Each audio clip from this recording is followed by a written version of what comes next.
Hey, what's up guys? In this video, I'm going to show you how to change your low beam bulb on the passenger side on a Honda CRV. The first thing we're going to do is we're going to remove this washer jug fill neck because it's obstructing the path to get to the bulb here. So it's really easy. We'll just take this clip out right here. And what you're going to do is take a flathead screwdriver and you're going to start on one side and you're just going to wiggle it and pry up just a little bit, and then come around to the other side and we're going to wiggle it in there just for a little bit, and then come back around to this side and you're just going to pry a little bit each time, and eventually it'll work its way out. And typically if you do that, you can get these out without breaking them. If you do break these, it's not that big of a deal. You can get these for pretty cheap on Amazon.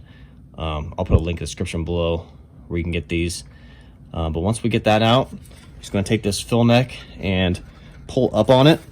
And while you pull up, just kind of wiggle it and it'll unseat it from that little clip right there. And then just set that to the side. And then we are going to unplug the bulb with our index finger on our left hand. We're going to push the tab in and then put our thumbs from both hands on the top of the wire plug here, and we're going to push down, and that unplugs it. And then just take a hold of the bulb and turn it counterclockwise and then pull out on it, and the bulb's out. And this bulb is an H11, and I'll put that in the description what you need.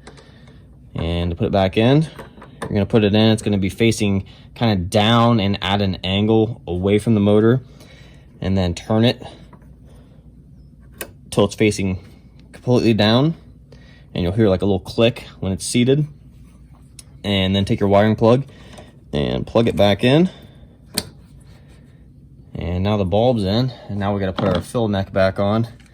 So when you do this, just make sure that this part aligns with the little tab there that's on the washer reservoir, and you're going to line that and then push it all the way down, and again kind of wiggle it when you're pushing it down, and then just take your clip and line the holes up, put the clip back in, push down on it, and you're done.